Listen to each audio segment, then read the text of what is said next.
Hello everybody, my name is Rachel and welcome to my channel Colonati. Today I'm going to talk about Before Mars by Emma Newman, which is the latest book published in her Planetfall universe. There are two previous books that have been published called Planetfall and After Atlas. I have also loved them and done reviews on them if you want to know more about those books.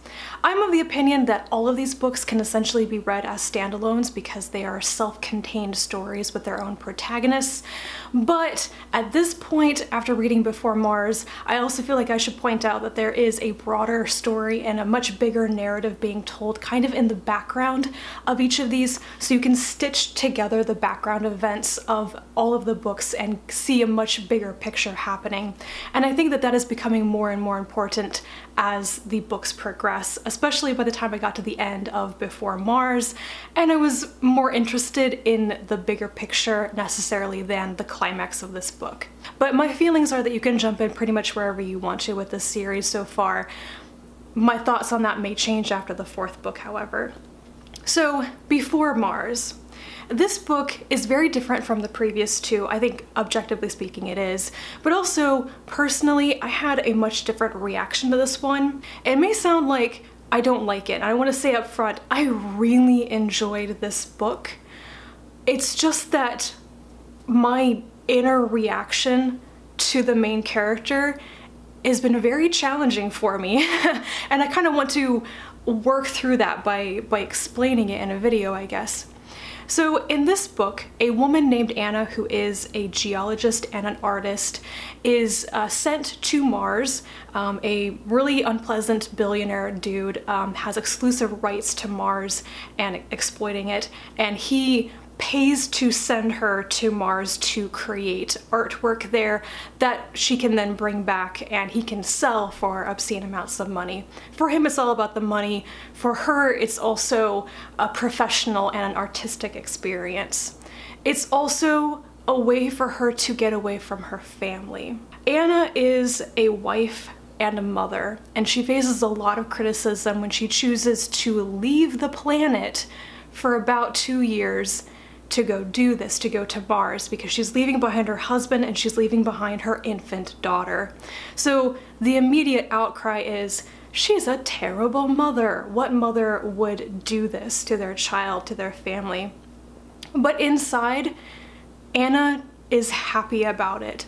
She feels immense relief and more happiness than she's felt in a long time when she gets off the planet and isn't tied down anymore to this family that, as you learn through the course of the book, she does not feel about the way that she thinks everybody thinks she should. So essentially in a lot of the book, Anna is interrogating her own feelings, analyzing the way that she feels and her reactions, and constantly saying, is there something broken in me? Do I just not work the same way as other people because her emotions, her feelings, her responses are not what society tells us is normal? The big one, for example, is loving your child as soon as you give birth to it.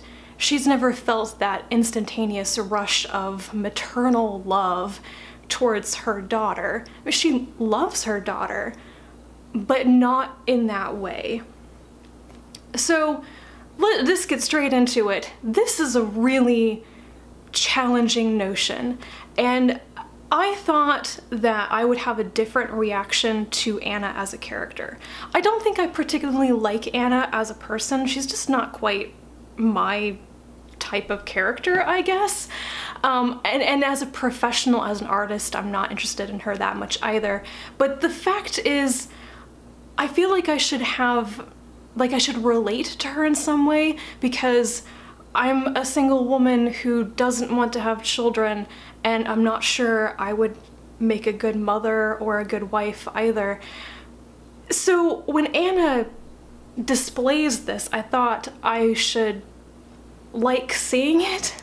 I think ultimately I'm disappointed in myself because I felt like I was judging Anna the way that society does, thinking to myself, actually, yeah, it's kind of awful that you don't want to be around your child. But then I got to the end of the book and I was much more on Anna's side. So you learn how she ended up in that position. And I don't think that I would have ever made the same decisions that she did, but I came to understand a bit better of why this happened to her, why she did decide to do the things that she did, why she acquiesced in certain situations when I don't think I would have. But I think I just kept beating my head against this character that I wanted to relate to, but I actually was kind of judging her.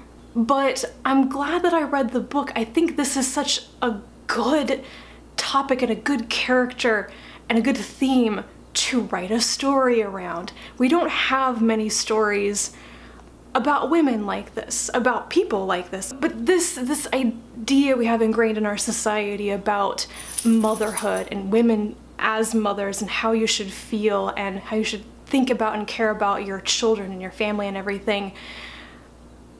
It's good to have stories like this that point out that not everybody feels that way, and they're not broken. There's nothing wrong with them. People just feel differently. People just tick differently sometimes. The other part of the story and the plot is the paranoia. When Anna shows up on Mars, things start happening to her that are inexplicable, and she wonders if somebody's playing a really sick joke on her or if she's going crazy, which she feels is something to really worry about because her father became paranoid and insane and physically abusive. And that relationship with her father and what happened to him and her fears that it's happening to her form a large part of the emotional, like, scared aspect of the book and the tension as the suspense goes up. So Anna finds things on Mars that shouldn't be possible. She finds a note, a piece of art by herself left for her on Mars when she arrives for the first time. She finds a footprint on a part of the Mars that supposedly nobody's gone to before. She starts wondering if the habitat's artificial intelligence is lying when it shouldn't be. And I found that this part of the story, the potential gaslighting, the lost memory, the paranoia, and the connection to Anna's childhood and her family life and her parents was the part of the book that I really, really got into. I couldn't connect so much to her current day struggles with family and motherhood, but the paranoia, that was really good storytelling. So at the end of this, I think ultimately at the end, the one thing that kind of made the book flat at the end for me, even though I was enjoying lots of the parts, is I was suddenly much more interested in the background events and how the events of this book were interlocking with the events of other books. I was paying attention to that rather than paying attention to kind of the climax of Anna's story. I didn't so much care about what was finally happening to her and the other people on Mars at the end. I wanted to know about the big spaceship. That is me as a reader rather than the book, I suppose. So what other things did I talk about in this? I think it became much clearer to me in this book that Newman's writing in this series is excellent. I feel like there are maybe like two types of really good writing, in my opinion. You have the beautiful, lyrical, almost poetical writing where the use of language is admirable. You read it like poetry, perhaps. I love that kind of writing. But then there's writing like in this series by Newman, which is essentially transparent. The writing is good, it's perfectly pitched, the tone and the style are perfect, it carries the story. You don't notice the writing so much because it's perfectly tuned as the medium to tell the story, if that makes any sense. And that's how I feel about the writing in this book. And I think I noticed it so much this time. I've admired Newman's writing before, but I noticed it this time because I was constantly having to dip in and out of the book. I was reading it while I was very distracted and I was traveling. So I just noticed how easy it was for me to sink back into the story periodically. I didn't have to get through the language, it was just there. I could just get back into it immediately. So I don't know if any of that was very coherent, but essentially this is a really good story with a very complicated, prickly main character and situations that you may discover you have very deep-seated, unthinking opinions about. But it's told very well, it's written very well, and for me it probably felt more like a mixed bag than it actually is because my emotions were all over the place about it, the story, the character, the situations, and so on. So because of all that, because of the situation in which I read the book, I feel like I should reread this when I'm more focused and can think better about it while I'm reading it. But the next thing I'll probably reread is After Atlas because I need to brush up my memory of events that are happening concurrently with the events in Before Mars, but on Earth. And the next book is coming out in 2019. I'm blanking on the name of it. It's something Atlas again.